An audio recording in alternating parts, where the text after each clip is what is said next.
માતાઓ, ભાઈઓ અને બહેનો, 5 જ મિનિટમાં મારા વિષયને અહીં વિરામ દઈ દઈશ કે આપે ખેડૂતના દીકરા ધરતીને જીવતીને મારવાના ઘણા પ્રયાસો કર્યા.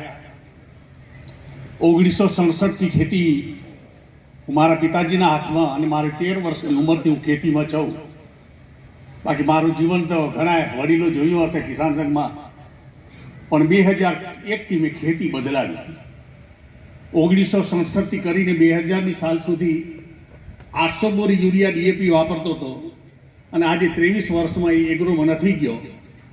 એટલે એટલી આ ધરતી મારીને તમારી વચ્ચે એના પ્રયાસો આપણે બધા કરીએ.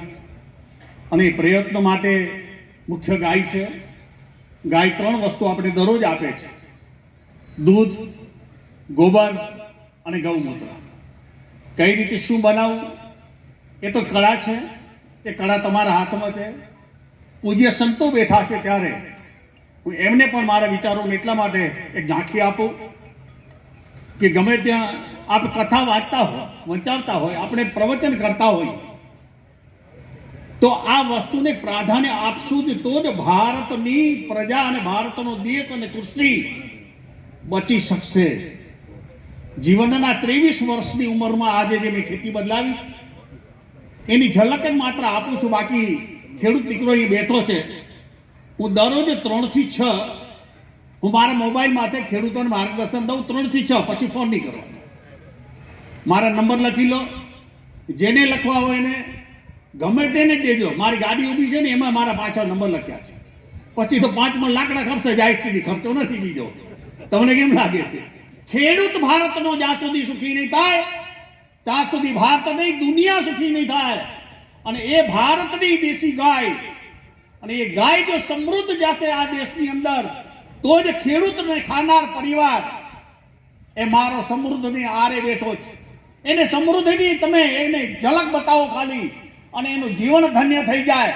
આપણે હોસ્પિટલમાં જવું નથી. માંદાને ભલે કદાચ જવું પડે પણ હોસ્પિટલ ન બને અને બને એની પણ જરૂર છે, પણ હોસ્પિટલે ન જવું પડે ને એ બહુ જરૂરી છે. તમને કેમ લાગે છે? ગાયનું દૂધ અને ગોબર અને ગૌમૂત્ર દુનિયા બદલાવી નાખી. હું મારા 3 દીકરાના આખો પરિવારને આજે ફૂડ પ્રોસેસિંગમાં નાખી. એ કાર્યક્રમને હું અભણ માણસ છું, 7 ગુજરાતી વાળો, ભણ્યો ભલે નથી પણ દુનિયાને કંઈક નવું બતાવ્યું. આવું કરીને દૂધ, ગોળ અને ગૌમૂત્રથી આજે ખેતી થાય છે. 250 ગ્રામ દૂધ, 100 ગ્રામ ગોળ અને 250 ગ્રામ તમે ગૌમૂત્ર નાખો અને 100 ગ્રામ ગોળ અને ગૌમૂત્ર નાખો એટલે તમારી આખી દુનિયા બદલી જાય. તમે સ્પ્રે કરો. આંબાના ખેડૂતો બેઠા અને ચાલુ કરો. 1 મહિના સુધી અઠવાડિયે ચાલુ રાખો. તમને એમ થાય કે મધ્યો દેખાવા માટે તો ગોબર 250 ગ્રામ બીજું નાખી દો. તમારી દુનિયા બદલી જશે. કાંઈ નહીં કરવું પડે સાહેબ.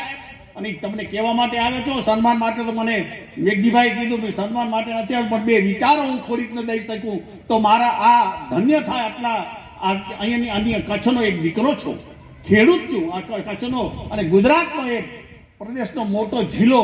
ખેતી ઘણી બધી બદલી છે એમ હું માનું છું અને એ બદલી છે એમાં તમારા બધેનો પણ હજી વધુનું વધુ સહકાર મળે.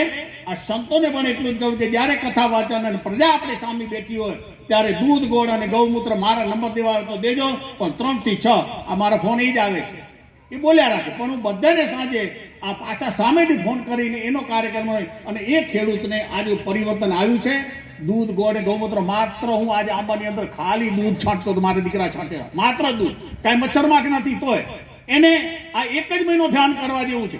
એમ કોઈ બી ફાલ આવે, તમારો ખેતીનો કોઈ બી પાક હોય ત્યારે દૂધ, ગોળ અને ગૌમૂત્ર માત્ર 250 ગ્રામ ગાયનું તાજું દૂધ, દેશી ગાયનું, 100 ગ્રામ ગોળ અને 250 ગ્રામ ગૌમૂત્ર નાખો. અને બીજું મચ્છરમાં વધુ આવે તો 250 ગ્રામ તાજો પોદરો હલાવીને નાખી દો. તમારી દુનિયા બદલી જશે. જય સિયારામ.